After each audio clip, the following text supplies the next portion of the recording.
dia. Tem muita gente bonita aqui, tem até um bebezinho aqui na barriga da Gi. Bem-vindos depois de tanto tempo. Deus abençoe todos, irmãos. Acho que agora deu. Na última pregação que eu fiz aqui pela manhã, foi antes da ceia, nós falamos um pouco sobre o livro do Apocalipse. Eu comentava com os irmãos o desafio que é falar nesse livro, né? Mas também a necessidade que nós temos de compreendermos a palavra de Deus como um todo e como isso pode ser edificante para as nossas vidas. Porque apesar da gente olhar para o livro do Apocalipse como um livro de predição, um livro escatológico, ele também contém o início dele, toda a fundamentação desse livro é na verdade uma carta escrita por João para as igrejas da Ásia Menor. E eu trouxe então um tipo de resumo daquilo que a gente viu na última semana sobre o contexto histórico do livro de Apocalipse. E hoje a gente vai ler a segunda carta, a carta que foi escrita por João, mas uma carta de Jesus para a igreja de Esmirna. E eu quero que você guarde o versículo 10, que vai ser o nosso texto áureo. Não sei se lembra dessa expressão, mas vai ser o texto em que nós vamos fundamentar a aplicação, que diz o seguinte: seja fiel até a morte, e eu lhe darei a coroa da vida. Seja fiel até a morte, e eu lhes darei a coroa da vida. Então, o livro do Apocalipse, não sei se eu vou precisar de ajuda. Está aí? Foi uma revelação que foi dada para João. João era o último discípulo de Jesus vivo. E ele escreve então essa última carta, essa carta do Apocalipse, que é destinada às 7 igrejas da Ásia. E ele escreve isso em torno de 95 depois de Cristo. Nesse período, houve uma grande perseguição aos cristãos. Não era uma perseguição aos judeus, não. Eram os cristãos, aqueles que criam em Cristo Jesus. Um novo imperador, Domiciano, ele instaurou um tipo de adoração a ele mesmo, e com a negativa dos cristãos de se prostrarem a qualquer outro que não seja Jesus, o único Deus verdadeiro, houve uma grande perseguição. Então essa igreja de Esmirna é a igreja perseguida, é uma igreja que está agonizando, é uma igreja aflita, é uma igreja que sofre.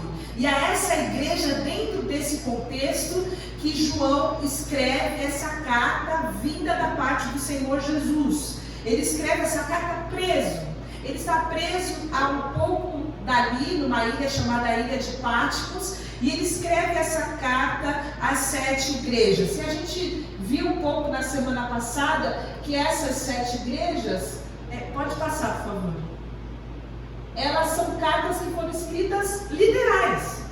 São cartas, assim como a gente lê a carta de Efésios, a carta de Gálatas, assim como a gente leu a carta de 1 Coríntios. Essas cartas são cartas que são encaminhadas para igrejas de verdade. Então, a mesma forma que a gente aplica a palavra de Deus quando a gente lê Gálatas, quando a gente lê Romanos, quando a gente lê 1 Coríntios, nós podemos e devemos aplicar essa palavra para a igreja viva do Senhor Jesus. Nós, que somos a igreja, para nós é também essa palavra. São cartas literais que foram escritas para essa igreja dentro desse momento do Império Romano. Pode passar, por favor. E havia mais de 7 igrejas na Ásia. A gente tem aqui ao lado, na outra tinha esse mapazinho com as 7 igrejas, mas essa ideia de 7, essa ideia de plenitude, de completude, traz também a ideia de que era uma carta escrita para a igreja na sua totalidade, para toda a comunidade cristã. Pode passar mais um, por favor. E a gente chega então na carta de Esmirna, e antes que a gente fale um pouco da igreja de Esmirna, a gente pode falar um pouco sobre a cidade de Esmirna. Essa cidade é a única que existe até hoje. Essa cidade, se você quiser passear pela Turquia, você vai ver a cidade de Izmir. essa cidade ainda existe. E essa cidade, que vem da palavra mirra, de amargo, de sofrido, era uma característica da igreja ali nesse período. Era uma cidade linda, era uma cidade maravilhosa, era uma cidade ornamental da Ásia, todo mundo achava essa cidade maravilhosa, e era uma cidade muito comercial, uma cidade com um comércio muito forte por causa do porto, dos maiores portos da Ásia. E havia ali nessa cidade um monte chamado Pagos. E nesse monte havia muitos templos para todo tipo de deuses, Zeus, Apolo, Afrodite, Esculápio. E essa cidade era uma cidade a mais fiel ao governo, ao Império Romano. Foi a primeira cidade, inclusive, que fez o culto à deusa Roma, que é o nome da onde vem a cidade de Roma. Então eles eram muito fiéis, eles se sujeitavam absolutamente ao governo romano. Então você imagina a tensão que existia numa cidade que se sujeita à autoridade do Império Romano, um império que exige adoração ao imperador, e a igreja fala: a gente não se dobra, a gente só se prostra a Jesus. Então a igreja sofria ali uma grande perseguição. Essa carta, então, é escrita da parte de Deus para essa igreja, e os versículos de 8 a 11 de Apocalipse, dentro desse contexto, que agora vocês conseguem, fica mais fácil, né? Vocês conseguem entender. Então Jesus diz a essa igreja ali, versículo de 8 a 11, pode passar, por favor. Vocês podem acompanhar comigo, eu vou ler aqui. O anjo da igreja em Esmirna, ao anjo da igreja em Esmirna, escreva: estas são as palavras daquele que é o primeiro e último, que morreu e tornou a viver. Conheço as suas aflições e a sua pobreza, mas você é rico. Conheço as blasfêmias dos que se fizeram judeus, mas não são, sendo antes sinagoga de Satanás. Não tenha medo do que você está prestes a sofrer. Saibam que o diabo lançará alguns de vocês na prisão para prová-los, e vocês sofrerão perseguição durante 10 dias. Seja fiel até a morte, e eu lhe darei a coroa da vida. Aquele que tem ouvidos, ouça o que o Espírito diz às igrejas. O vencedor, de modo algum, sofrerá a segunda morte. O que a gente tem então sobre a igreja de Esmirna? Essa igreja sofredora que recebe essa carta vinda da parte do Senhor Jesus. É uma igreja que está debaixo de uma grande perseguição, de um grande preconceito. É uma igreja sofredora, perseguida, pobre, caluniada, aprisionada, mas uma igreja que só recebe elogios. Se vocês se lembrarem, a gente tinha uma igreja monstra em Éfeso, uma igreja top em Éfeso, mas aquela igreja tinha um grande problema que precisava ser consertado. Ela tinha perdido o primeiro amor. Então, se nós falamos na última palavra sobre amor, nós vamos falar um pouco ao final dessa palavra sobre fidelidade. Mas essa igreja era uma igreja fiel. Era uma igreja que, diante desse quadro, diante dessa perseguição, e a gente vai desdobrar um pouco sobre o que eles estavam sofrendo ali, eles eram fiéis ao Senhor. E a pergunta então que a gente, graça e paz, faz para os nossos irmãos de Esmirna é: como que nós podemos ser fiéis até a morte? Como que a gente, dentro desse contexto, se nós estivéssemos ali naquele lugar, vivendo aquela situação, será que nós seríamos igualmente elogiados por Jesus, como é elogiada essa igreja em Esmirna? E essa carta é endereçada ao anjo da igreja, nós já falamos sobre isso na última vez. O anjo da igreja é o pastor da igreja, está no capítulo 1 de Apocalipse. E veja que coisa mais linda, porque essa é uma carta codificada. É uma carta que está sendo escrita lá de Patmos para Esmirna, no meio de uma grande perseguição. Então, João começa escrevendo: olha, essa carta está sendo escrita por meio, são as palavras daquele que é o primeiro e o último, aquele que morreu e tornou a viver. Quem é o primeiro e o último? Quem é aquele que morreu e tornou a viver? Então você vai ver muitos simbolismos nessa carta sobre candelabros e anjos, porque na verdade João está escrevendo de forma codificada para aquela igreja. Ela não pode falar de Jesus, ele está falando de a forma que eles entendem que Jesus é o primeiro e o último, que Jesus é aquele único que morreu e tornou a viver. Então eles recebem essas palavras da parte de Jesus, nessa carta cheia de símbolos, cheia de códigos, que eles sabem interpretar, porque eles já tinham conhecido o Senhor Jesus. Eles eram a igreja viva, a igreja fiel do Senhor Jesus. E o que então Jesus diz para essa igreja? Ele começa dizendo o seguinte: eu conheço as suas aflições e a sua pobreza. Talvez na sua versão esteja escrito: eu conheço a sua tribulação, eu conheço essa angústia. E aqui a ideia de tribulação, uma ideia de aperto, de sufoco, de esmagamento. Essa igreja estava sendo espremida como se estivesse sendo passada debaixo de um rolo compressor. Eles estavam vivendo um sofrimento real. A perseguição era tamanha porque eles exigiam que a igreja renunciasse, abandonasse a sua fé em Jesus. E eles passaram por grandes ataques e muitos foram mortos. Muitos. Existe um registro que de uma única vez lançaram desses montes pagos 1.200 crentes, e de uma outra situação lançaram 800 crentes. Eles não estavam só sofrendo aflição, eles não estavam sendo perseguidos, eles estavam tendo as suas terras expropriadas, estavam tendo confiscados os seus bens, eles estavam sendo mortos.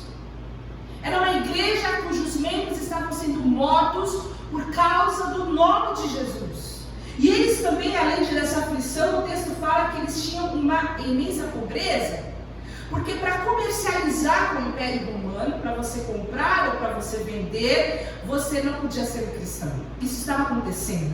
Às vezes a gente pega partes do Apocalipse e lança para frente de comprar e vender, mas essa era a realidade desses irmãos. Eles não podiam comprar, eles não podiam vender, eles estavam excluídos de qualquer tipo de comércio. E mais do que isso, essa cidade, que foi uma das primeiras a ganhar a estátua do imperador, elas tinham uma situação de expropriação. Se soubessem que você era um cristão, eles tiravam você da sua casa, eles confiscavam todos os seus bens, você estava no olho da rua, sem possibilidade de trabalhar, com uma mão na frente e outra atrás, passando fome, você e toda a sua família. Muitos irmãos que foram expropriados e tiveram todos os seus bens confiscados, se escondiam na casa de outros irmãos que ainda não tinham sido descobertos como cristãos. Eles viviam essa realidade de uma família, de uma comunidade, por causa dessa perseguição que eles sofriam. Então, quando a gente fala de pobreza aqui, não é essa pobreza que você não vai poder comer pizza hoje, não é a pobreza que ficaram os boletos desse mês que não deu para pagar, não é que essa semana não vai ter carne, só vai ter ovo, não é essa pobreza. Eles não tinham nada. Eles não tinham possibilidade de comer, eles não tinham nenhuma situação, era uma dificuldade terrível que eles estavam passando, e Jesus começa essa carta dizendo: eu sei, eu conheço. Se você ler o começo do primeiro e segundo capítulo, vai ver que ele está passeando por meio das igrejas, e ele passeando por meio dessa igreja, ele fala: eu contemplo, eu sei o que vocês estão passando, eu conheço o sofrimento de vocês, eu sei essa realidade que vocês estão vivendo. E ele faz uma afirmação que parece contraditória, parece uma afirmação paradoxal aqui: vocês são ricos, eu conheço as suas aflições e a sua pobreza, mas vocês são ricos. Pode passar. Você é rico. E pode ser que você fale: mas como assim rico? Porque eles estavam vivendo na pobreza, eles estavam vivendo na miséria aqui. Era uma situação degradante. Não era só ter ou não roupa nova, era ter ou não comida para dar para os seus filhos. E Jesus então vira para aquelas pessoas que foram arrancadas de suas casas, de seus bens, que não tinham acesso à comida, não tinham acesso ao comércio, que estavam vivendo miséria, que estavam morrendo por amor a Jesus. Fala: mas vocês são ricos. E a primeira coisa que a gente tem quando a gente lê essa expressão de Jesus, que é a verdade, é qual é o conceito de riqueza. E como o conceito de riqueza de Jesus é diferente do nosso conceito de riqueza, né? Porque o que é ser rico? Jesus fala: vocês são ricos, mas para nós o que é ser rico? Ser rico é você poder comprar o que você quiser, na hora que você quiser. A gente brinca que é você poder pegar o cardápio e você escolher a comida sem ter que olhar o preço. Ser rico é você poder desfrutar do dinheiro que você tem com saúde e com tempo. Ser rico é você ter escolhas, você poder fazer a sua escolha com toda a liberdade. Ser rico para nós é você ter uma boa condição financeira. A riqueza para nós, os nossos juízos de valores aqui terrenos, é você ter bens. E aqui a gente vê um grande confronto, porque Jesus olha para aqueles irmãos que estavam morrendo, miseráveis, angustiados e aflitos, e fala, mas vocês são ricos. Então a segunda coisa que a gente tem que pensar é por que Jesus está chamando aqueles irmãos de ricos? Porque aqueles irmãos, eles se tornaram ricos a partir do que eles eram em Cristo Jesus. Eles eram ricos a partir daquilo que o Evangelho, que Jesus os tornou. E quando a gente olha para as grandezas daquilo que o Evangelho de Jesus nos confere, de nós sermos herdeiros e co-herdeiros com Cristo, daquele que pertence toda a terra e toda a sua plenitude, o mundo e aqueles que nele habitam, a gente entender que Deus Criador, Deus Todo-Poderoso, Deus Generoso, é aquele que nos fez seus herdeiros. Nós somos aquele tipo de gente que ainda que a gente morre, a gente continua a existir. A gente é o tipo de gente que vai encontrar em Deus eternamente paz, alegria, saúde, a plenitude de todo um amor infinito. E aí a gente entende quando Jesus olha para aqueles irmãos fiéis e fala, vocês são ricos. Vocês são ricos a partir daquilo que vocês se tornaram em Cristo. Vocês entendem o conceito e o valor daquilo que é devido. Vocês entenderam o conceito de riqueza do reino. Vocês são ricos. E a gente precisa parar um minuto aqui, porque a gente vive uma verdadeira inversão de valores hoje. Nós estamos absorvidos absolutamente por essa economia terrena e material em que a gente está envolvido enquanto nós estamos aqui. Mas nós não somos daqui. Nós não estamos limitados a esse mundo. A nossa vida não se limita a esses 80, 90 anos que a gente vive aqui. Isso é uma pequena parte do que é a vida que Deus tem para nós, a vida eterna. Isso é ínfimo perto daquilo que Deus tem preparado para nós. E quando nós entendemos, a gente tem esse panorama da eternidade, do Evangelho, da graça, da bondade, a gente pode entender que o conceito nosso dos valores está totalmente deturpado. A gente batalha por coisas terrenas, a gente busca o que é legítimo, a gente quer dar o melhor para os nossos filhos. Provavelmente a gente já tem uma vida melhor do que tiveram nossos pais, que tiveram uma vida melhor do que tiveram os nossos avós, e a gente luta para que os nossos filhos tenham uma vida melhor do que a gente já teve. A nossa luta é algo legítimo, é algo justo, mas a pergunta que a gente tem que falar, será que é isso que nos faz ricos? Será que é isso que nos faz completos? Será que é encher os nossos celeiros que nos faz bem-sucedidos? E eu sempre vou me lembrar de Jesus contando aquela história para o cara bem-sucedido falando, louco, essa noite vão pedir a tua alma. E o que você tem preparado para quem será? Que conceito é esse seu de valor e de riqueza? Que você ganha o mundo e você perde a alma. Você é um louco. E Jesus passeando no meio desses irmãos, ele fala, vocês são ricos. Vocês podem não ter o que comer, vocês estão perdendo os entes queridos, vocês não têm nenhum tipo de paz, vocês estão vivendo num momento de aflição, vocês estão em guerra, mas vocês são ricos. E não era só aflição, não era só perseguição, não era só a pobreza que eles sofriam. O texto continua dizendo, Jesus fala sobre um tipo de situação de difamação, de blasfêmia e de calúnia que aqueles irmãos e aquela igreja passavam. Jesus fala, olha, eu conheço a blasfêmia dos que se dizem judeus, mas não são. Esse pessoal aí é sinagoga do Satanás. Eu sei que vocês estão passando por esses judeus que não são judeus. Eles são um tipo que não são, porque eles não temem ao único Deus verdadeiro. Eles são um tipo de judeu que a gente diria X9. Era o tipo de judeu dedo do irmão mimado, que quer queimar o outro o tempo todo, que chama a mãe, o fulaninho aqui. Eles eram esse tipo de gente. Eles não podiam saber que tinha uma igreja reunida, que tinha os irmãos, que tinha os cristãos, que eles denunciavam esses cristãos para o Império Romano, que chegava lá, escangalhava com tudo, confiscava tudo e punha todo mundo para fora. Eles estavam sofrendo com esse tipo de gente, com mentiras, com difamações. Esses judeus que não eram judeus começavam a espalhar para o Império Romano que esses cristãos eram terrivelmente perigosos. Olha, eles estão fazendo um negócio escuso aqui, eles estão...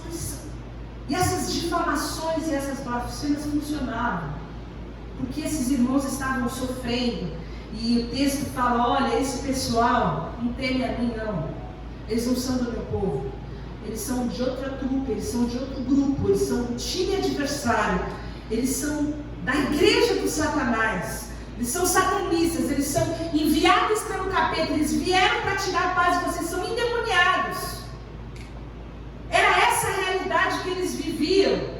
Eles estão trabalhando para difamar vocês, e eles não são do meu time não, eles têm certificado, têm carteirinha de membresia lá da sinagoga do Satanás, eles estão aqui para perturbar a vida de vocês. E Jesus está dizendo, eu sei, porque essa era a realidade dessa igreja. Jesus está passeando no meio deles, e Ele está olhando para cada um e falando, eu sei, eu conheço a perseguição, eu conheço a tribulação, eu conheço a difamação, eu conheço.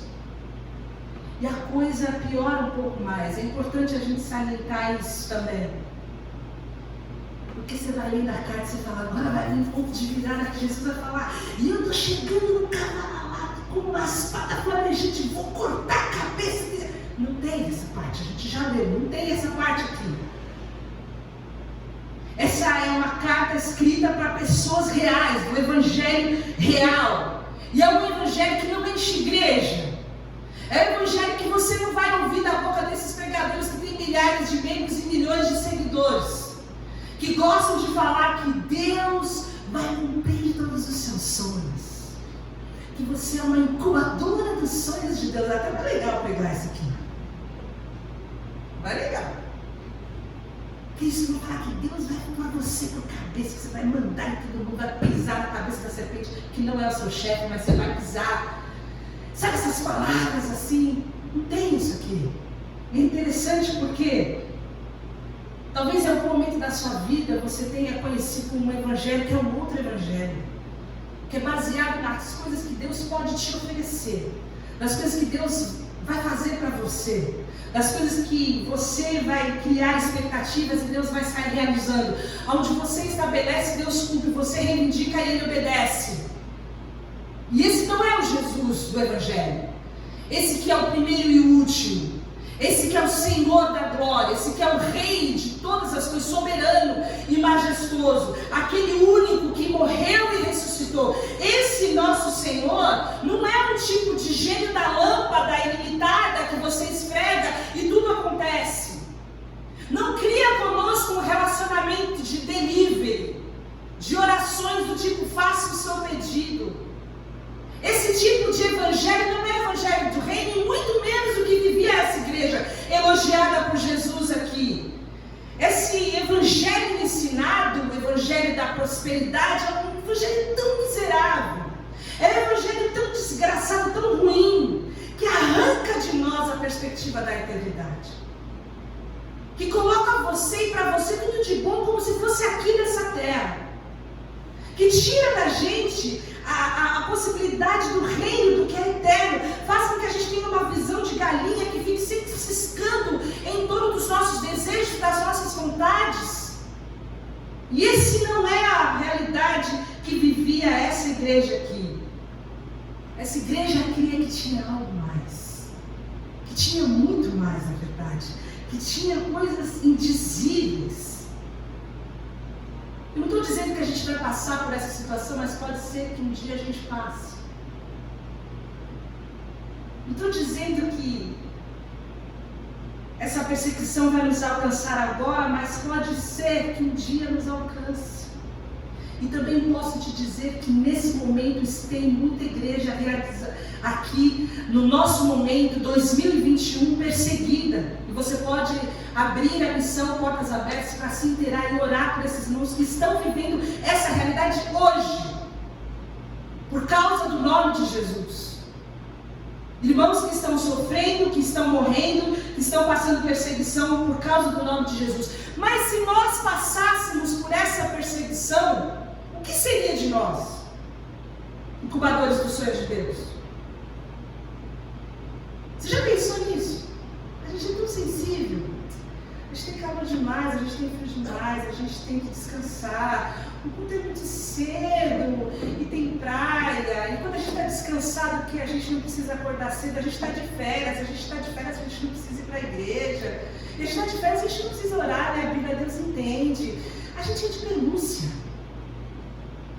É um tipo de crente tão sensível que não tem comprometimento com Deus, não tem compromisso com a palavra, não tem compromisso com os irmãos, não tem compromisso com a igreja local. A gente é uma geração que, se estivesse passando por essa situação, ia pedir uma almofadinha para se prostrar diante do imperador romano, para não machucar o joelhinho. Ia falar, Deus entende, né? Deus conhece o coração. Que tipo de geração de igreja é essa? Quando a gente encontra essa igreja de Esmirna, Jesus fala, eu sei que vocês estão passando. Está ruim, né? Mas vai piorar.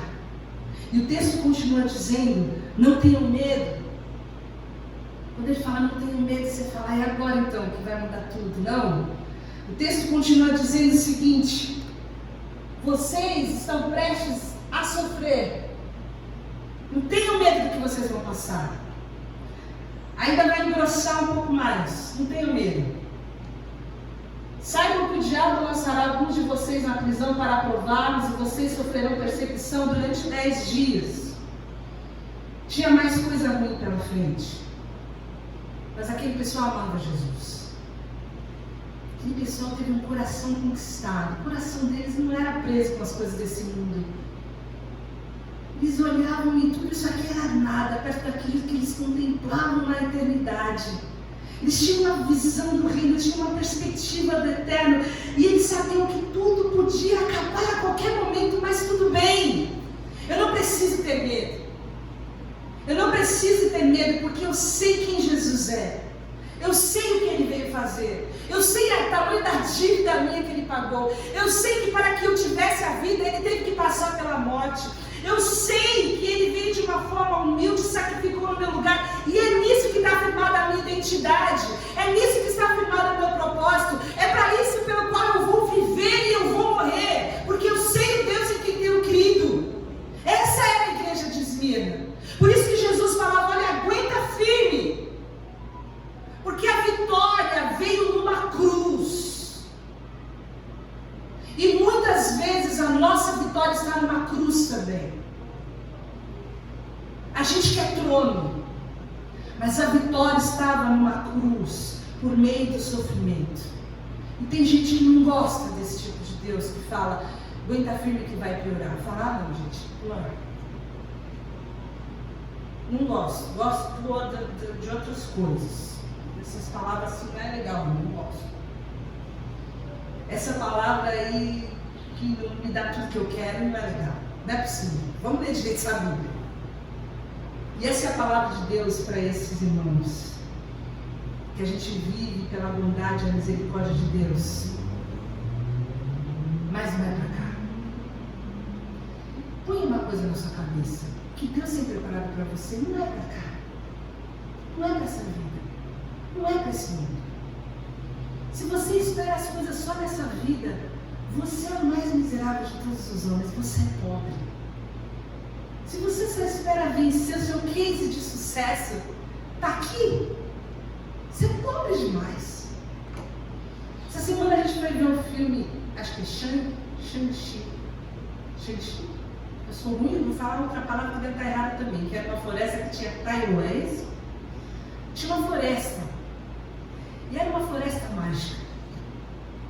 Nessa floresta mágica tinham seres alados, tinham cavalos paetefos da cor, tinham pássaros com asas de fogo, bolinhas de pelo com asinhas, e é tudo tão lindo, dragão cor-de-rosa. Você fica olhando e fala, meu, que criatividade desse cara, que fotografia, se de repente parece que está vendo um paraíso. Na hora eu pensei, céu, não vai ter fotografia nessa terra que pode comparar aquilo que Deus tem preparado para nós. Não tem. Não tem ator, não tem tecnologia, não tem nada que pode retratar para mim e para você o deslumbramento das coisas que Deus tem preparado para nós. Não existe. É tão fantástico que quando João viu, ele falou: as ruas são de ouro aqui.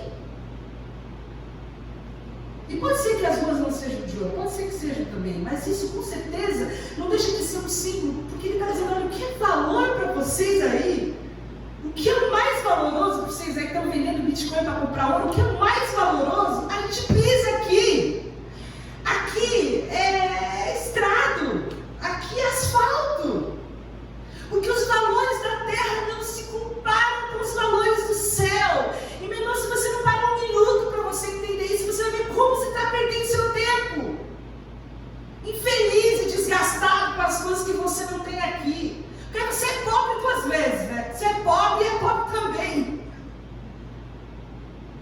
Quando a gente entende a dimensão da eternidade, das riquezas espirituais, daquilo que Deus tem preparado para nós, nós entendemos porque Jesus podia dizer para aqueles: olha, vocês precisam aguentar firme. Porque pode ser sim que vocês estejam vivendo numa miséria, mas na lógica divina, vocês são ricos e vocês vão sofrer um pouco mais. O diabo vai lançá-los na prisão, e é interessante que você vê que a descrição do sofrimento deles estava absolutamente debaixo do controle de Deus. O diabo ia prová-los por um tempo determinado e com uma intensidade determinada. Mas havia algo que iria acontecer depois disso. E Jesus conhece a aflição deles, e no final do verso 10, Jesus fala: olha, sejam fiéis até a morte. Que é o final dessa história para eles. Entendem isso? Vocês estão sofrendo com fome. Vocês tiveram seus bens confiscados. Vocês não podem comprar, vocês não podem vender. Vocês vivem numa angústia, vivem uma situação terrível de difamação, de prisão injusta, gente falando mentiras sobre eles. E olha, vocês vão ser presos. Vocês vão sofrer. Vocês vão sofrer por 10 dias, porque depois de 10 dias vocês vão morrer. Entendem isso? Mas sejam fiéis. Sejam fiéis, porque vocês vão receber a coroa da vida. E essa palavra coroa da vida tem um jogo de palavras aqui. Porque ali em Esmina tinha os jogos, que são tipos dos jogos olímpicos, jogos atléticos, e o grande lance, o principal prêmio que eles podiam dar era aquela coroa de louros. E aquela cidade era totalmente obcecada pela vitória desses jogos, por receber o que seria o equivalente à taça do nosso futebol. Jesus falaria para eles: vocês fiquem firmes, vocês vão ganhar a taça no final. Mas ele fala: vocês vão ganhar a coroa da vida, esse era o melhor prêmio. E há um jogo aqui, porque enquanto nós estamos nesse mundo, envolvidos com esse mundo, obcecados com esse mundo, buscando as coroas de louros desse mundo, Jesus tem para nós uma coroa que é a coroa da vida. E a gente fala da morte, não gosta muito, mas é a única certeza que a gente tem. Pode ser que seja daqui a 10 anos, pode ser que seja daqui a 100 anos, pode ser que seja daqui a 2 dias. Um dia todos nós vamos experimentar a morte. Todos nós. A diferença é o que vai acontecer depois dela. E a minha esperança é que a gente possa ouvir o que Jesus falou em Mateus 25, 34. Fala o seguinte: passa aí para mim, Mel, por favor. Então dirá o rei aos que estiverem à sua direita: vinde, benditos do meu Pai, possuí por herança o reino que vos está preparado desde a fundação do mundo. Você sabe qual que é a nossa esperança?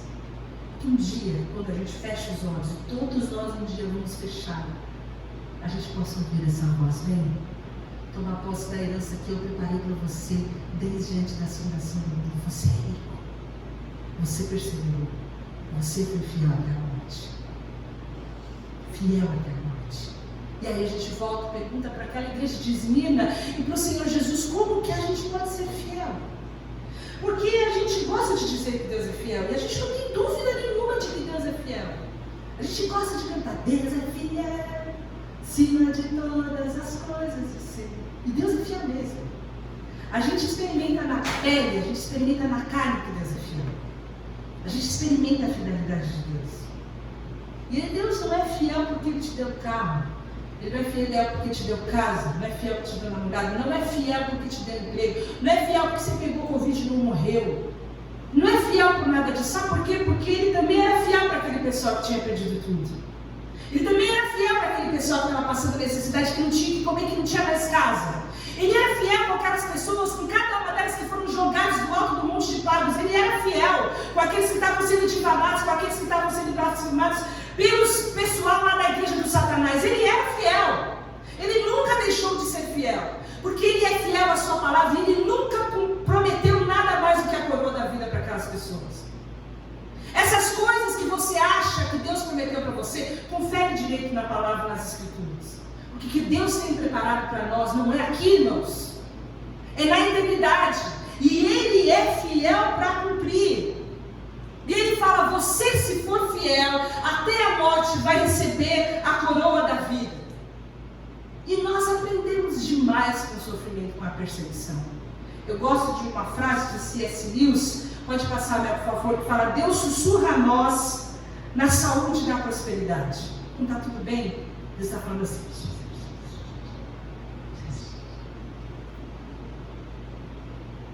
Vai sendo maus ouvintes. A gente deixa de ouvir a voz de Deus. Não está tudo bem. Barriga cheia, conta paga, os filhos em casa tudo antes da meia-noite. Oh, glória, aleluia. Mas deixamos de ouvir a voz de Deus, Ele gira o botão do amplificador no meio do sofrimento. E aí então ouvimos ribombar da sua voz, trovejar da sua voz. É no sofrimento, irmãos. Não foi assim com você. Aí naquele momento difícil, de angústia, de dificuldade, que você ouve a voz de Deus. Você passa, estou precisando buscar mais a Deus. Eu vou aparecer, eu vou aparecer. Não, está tudo bem, mas eu vou aparecer. Deixa a cala apertar. Oh, Jesus, meu Senhor, eu preciso mais de Ti. É no momento do sofrimento que os antigos falavam que se não vem pelo amor, vai vir pela dor. É que a gente se aproxima de Deus. Quando o bicho pega, quando a situação aperta e você vem, Deus me ajuda. E numa situação como essa, Jesus olha para aquela igreja e fala, seja fiel comigo, porque eu fui fiel com você. Seja fiel até a morte, porque eu fui fiel até a morte. E a coroa da vida que um dia eu vou te entregar foi porque eu morri em seu lugar. A fidelidade é uma estrada de duas mãos. Ninguém quer ser fiel com um infiel. Não é assim? E a fidelidade aqui é algo tão tremendo que Deus traz uma promessa para nós. E termina dizendo, a promessa é que o vencedor jamais experimentará a segunda morte. E Deus divide a morte em duas. A primeira é essa aqui, toda a certeza que a gente tem. Todo mundo tem essa certeza, dessa morte física, que um dia todos nós vamos experimentar. E olha, a certeza que nós temos não está nessa vida. Se você acha que ser vencedor é ter, é conquistar, é possuir, é encher seus celeiros, você não entendeu nada. Aquele que vence de verdade não é aquele que tem seus anseios e seus sonhos atendidos. Vencer de verdade não é você chegar no topo da sua carreira profissional. Isso não é vencer de verdade. Isso é vencer dentro dos padrões humanos. Não é isso que te faz vencedor. Não é teu dinheiro, não é tuas posses, não é teu sucesso, não é tua família brilhante. Não é nada disso. Se Deus te deu, glorifica a Deus por isso e aproveita. Toda honra seja ao Senhor por causa de tudo isso. Aproveita, usa teus recursos para a glória de Deus. Mas não é isso que te faz vencedor. Não é nada disso. É você ser fiel. É você ser encontrado fiel. Você ser encontrado fiel no percurso. Você sendo encontrado fiel sendo a esposa que Deus quer que eu seja, o tipo de profissional que Deus quer que eu seja, o tipo de irmã que Deus quer que eu seja, o tipo de filha que Deus quer que eu seja. Eu vou ser fiel sendo aquilo que Deus quer que eu seja. E o texto fala, seja fiel, porque essa é a garantia. Porque quem for fiel não vai experimentar a segunda morte. O que é a segunda morte? O que é a segunda morte? Eu vou dizer para vocês as palavras de Jesus. Mateus 13, passa para mim, por favor. Jesus contou uma história, ele estava falando uma história para o pessoal sobre a parábola do joio no campo. Depois que ele deixou a multidão, foi para casa, o pessoal não entendeu nada, os discípulos chegaram mais e falaram, Senhor, explica para nós essa história aí, do joio, do trigo, todo mundo junto, e um vai queimar, o outro não vai, aqui não pode arrancar o joio, fala para a gente, depois você lê o contexto, tá bom? E Jesus diz o seguinte, aquele que semeou a boa semente é o Filho do Homem, o campo é o mundo, a boa semente são os filhos do reino, os joios são os filhos do maligno e o inimigo que o semeia é o diabo. Tem dois semeando no mesmo terreno, que é o mundo. A colheita é o fim dessa era, e os encarregados da colheita serão os anjos. Assim como o joio é colhido e queimado no fogo, assim também acontecerá no fim dessa era. O Filho do Homem enviará os seus anjos, e eles tirarão do seu reino tudo que faz cair no pecado, e todos os que praticam mal. Eles o lançarão na fornalha ardente, onde haverá choro e ranger de dentes. Então os justos brilharão como o sol do reino de seu Pai. Aquele que tem ouvidos para ouvir, ouça. Essa é a segunda morte, e essas são as palavras de Jesus. E se você não acredita nisso daqui, eu não sei o que você está fazendo por aqui ainda. Porque essa é a palavra de Jesus. Aqueles que serão fiéis não vão experimentar a segunda morte. O vencedor é aquele que não vai experimentar a segunda morte. Mas eu tenho uma boa notícia. A gente não tem como fazer isso. A gente não tem como vencer sozinho.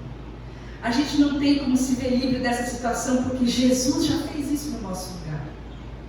Ele experimentou essa morte para que a gente tivesse a vida. É por isso que Ele que nos dá a coroa. Então nós, os que cremos em Cristo Jesus, o que fomos livres do nosso estado do pecado, como falávamos um pouco antes, somos aqueles que já venceram a primeira e a segunda morte por causa de Jesus, por causa da graça de Jesus. Essa igreja teve um pastor que era um discípulo de João, e o nome desse pastor era Policarpo. Vocês já ouviram a história de Policarpo de Esmirna? Depois vocês procuram saber a história desse pastor, dessa igreja famosa. Esse pastor era idoso. Ele passou por esse primeiro momento de perseguição, e já no segundo momento, quando ele tinha 85 anos, veio essa onda terrível de perseguição. Eles estavam sedentos por sangue, era um povo sanguinolento que queria acabar com todos os cristãos. E esse pastor foi martirizado no dia 25/2 de 155 depois de Cristo, com 86 anos.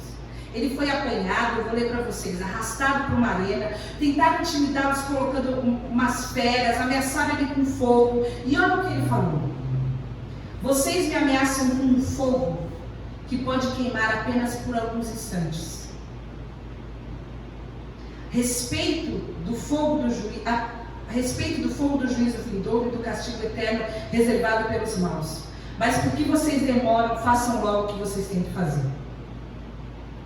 Seus algozes tentaram forçá-lo a blasfemar contra Cristo, mas ele respondeu: eu o sirvo há 86 anos, e ele sempre me fez bem. Como posso blasfemar contra o meu Salvador e Senhor, que me salvou? E o que aconteceu é que esse homem, esse Policarpo, acho que eu trouxe uma imagem com as palavras dele. Passa para mim, por favor, Mel. Pode passar mais um. Eu vou ler de novo o texto, porque eu cortei aqui na minha parte. Tu me ameaças com o fogo que queima por 1 hora e então se extingue. Mas conheces tu o fogo eterno da justiça que virá? Conheces tu a punição que devorará o ímpio? venha, não te demores, faça o que quiseres comigo. Ele olha para aquele fogo e fala assim: esse fogo de 1 hora que você está me ameaçando, esse fogo de 1 hora, você conhece o fogo onde vai ser queimada toda a injustiça? O fogo eterno da impunidade, você conhece esse fogo? E esse homem, então, aos 86 anos, que decide que não vai negar Jesus, ele é confrontado pelo imperador, ele não se curva, ele fala: nunca vou abandonar aquele que nunca me abandonou. Ele morre, a sua oração foi escrita, ele morre orando: Senhor Deus Todo-Poderoso, Pai de teu amado e abençoado Filho Jesus Cristo, através do qual nós recebemos a graça de te conhecer, Deus de anjos e poderes, de toda a criação, de todos os justos que vivem em tua presença, te bendigo por considerar-me digno de estar nesse dia e hora entre os teus mártires e beber do cálice do nosso Senhor Jesus Cristo. Eu te adoro por todas as tuas misericórdias, eu te bendigo, eu te glorifico através do eterno sumo sacerdote Jesus Cristo, com quem a ti e ao Espírito Santo seja agora, tanto agora como para sempre. Amém. Ele morre assim. Enquanto ele morria, nós podemos ver que ele era rico. Ele era rico. Ninguém podia tomar a vida dele, porque a vida dele extrapolava os limites de qualquer circunscrição terrena.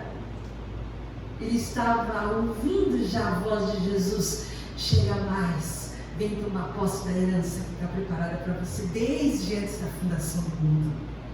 Nós somos ricos, irmãos. Nós somos ricos. Por isso nós precisamos ser fiéis. Por isso nós precisamos ser fiéis. Eu queria dizer para você 4 coisas. A primeira: abrace a promessa de Deus. Tire os pés do chão um pouco. Deixa de viver para esse mundo. Dormir e acordar sem Deus. Dormir e acordar sem ouvir a voz do Espírito Santo. Dormir e acordar sem ler a Bíblia, sem adorar. Não vive essa vida. Você está perdendo seu tempo. Ah, mas eu estou muito ocupada, tenho muito trabalho. É perda de tempo sem Deus, irmão. Continua trabalhando para sustentar a sua família. Nós estamos fazendo nenhuma apologia ao voto de pobreza aqui. Seja fiel, Deus vai revelar a graça, o amor e a glória dele através de você no seu trabalho. Não é sobre isso. É só você ter como prioridade o reino de Deus. Abrace as promessas de Deus. Suporte, resista à tentação de se entregar aos prazeres desse mundo. Resista, isso passa. Seja fiel, a promessa da eternidade deve arder nos nossos corações, isso deve definir a nossa identidade. Coloque os seus olhos nas coisas que estão em cima, não nas coisas dessa terra. Deseja a coroa da vida, a coroa de Cristo, mais do que qualquer outra terrena, qualquer outra coroa de louro que esse mundo pode te dar.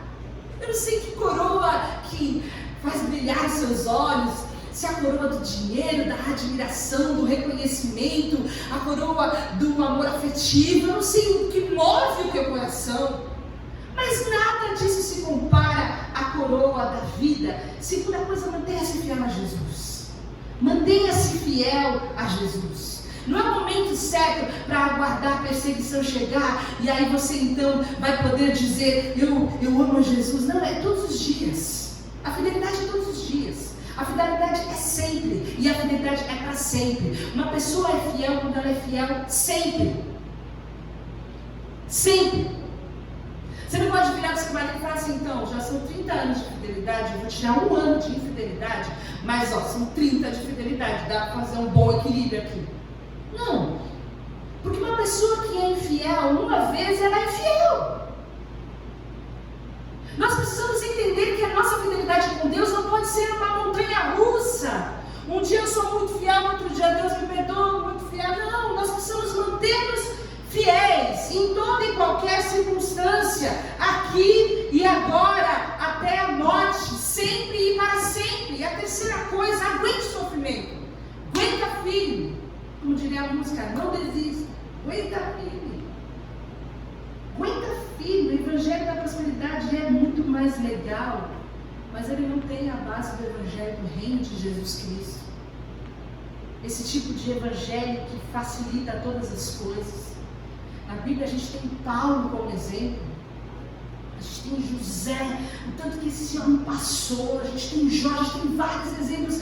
Paulo que era um ícone, que era o cara do lobby, que tinha uma condição financeira elevada, status social, o cara era grande. Ele cai do cavalo, Jesus fala para ele: agora eu vou te ensinar quanto que importa sofrer pelo meu nome. Eu vou te mostrar. E aí vocês sabem a história de Paulo. Quanto que ele foi açoitado, quanto que ele foi preso, quanto que ele foi perseguido. E no meio de tudo isso, irmãos, que tem um monte de carta que te alimenta todos os dias. Porque no meio de todo o sofrimento de Paulo, ele era um homem cheio de Espírito Santo, cheio de revelação, usado por Deus para alimentar a igreja de Jesus. No meio do sofrimento, aguenta firme. Não temas. Quarta coisa, Jesus conhece o sofrimento. Jesus conhece. Jesus conhece. Ele sabe. Eu sei que às vezes quando a gente está no meio do sofrimento, a gente tem uma tendência humana de falar: cadê Deus? Cadê Deus que está aqui sofrendo? Ele está com você, te sustentando, te dando apoio, te dando ajuda. Ele está te trazendo graça, está te trazendo força, está te trazendo esperança. Ele está com o megafone ligado, porque é nessa hora que você ouve a voz dele. Aguenta firme e saiba que nesse momento Deus está com você, no meio do sofrimento Ele está com você, e Ele te garante a coroa da vida, a eternidade. Mas mantenha o seu coração desejoso da coroa da vida, porque qualquer outro desejo nosso vai sempre nos confrontar, vai sempre nos confrontar. Quando a gente pensa no sofrimento, a gente pensa em Jesus, que passou por todas essas coisas. Jesus passou pela tribulação, ele foi homem de dores, ele soube o que era padecer, ele foi pressionado pelo inferno, ele suportou a pobreza, ele não tinha onde reclinar a cabeça, ele foi caluniado, chamavam ele de beberrão, chamavam ele de impostor, de blasfemo, de possesso, ele foi preso, açoitado, cuspido, pregado na cruz, ele foi morto. E ele fala: eu conheço. Você está sofrendo? Eu sei. Eu sei, eu me importo. E eu estou com você. Por isso que ele fala: não temas as coisas que você tem que sofrer. Não temas. E ao receber uma notícia ruim, essa é a melhor notícia que a gente poderia receber. Porque a nossa expectativa não está aqui. E essa é a minha oração por mim, em primeiro lugar. Em primeiro lugar. Antes de que essas verdades pudessem ser trazidas para vocês, Deus falou comigo, para que o céu fosse o meu maior tesouro. Não tem nada aqui, irmãos. E eu desejo que o Espírito Santo fale isso no seu coração. Não tem nada aqui que se compare àquilo que Deus tem preparado para nós. Pense nisso cada vez que você for fazer uma escolha. Pense nisso todos os dias, na sua relação com Deus, na sua relação com o Espírito Santo. Você está fazendo uma escolha. Busque as coisas que são do alto. Busque, aguente firme, mantenha-se fiel. Deseje a coroa da vida e saiba que o Senhor conhece. Pode ser que ninguém entenda o que você está sofrendo. E essa não é uma palavra triunfalista, porque o Senhor conhece. Mas nós temos uma divina esperança. E eu desejo que essa esperança inunde o seu coração, para que você deseje aquilo que Deus tem preparado para nós. Nós somos vitoriosos, porque nós vencemos em Cristo Jesus. E um dia nós vamos ouvir essa voz, e nós vamos tomar posse da nossa herança, e nós vamos estar em novos céus e nova terra, longe de todo sofrimento, e a gente vai olhar para tudo isso aqui e a gente vai dizer: valeu a pena, valeu a pena. Aguenta firme, né? Vamos orar. Senhor Jesus, nós queremos ser essa igreja, Nós queremos ser elogiados por Ti, nós queremos ser de verdade, nós queremos estar prontos para confrontar-os, escolher ao Senhor, escolher a melhor parte, escolher mais de Ti. Não sermos enfeitiçados com os prazeres desse mundo, com as facilidades, com as glórias, com os descansos e os confortos que esse mundo pode nos dar, porque tudo isso é passageiro, Senhor.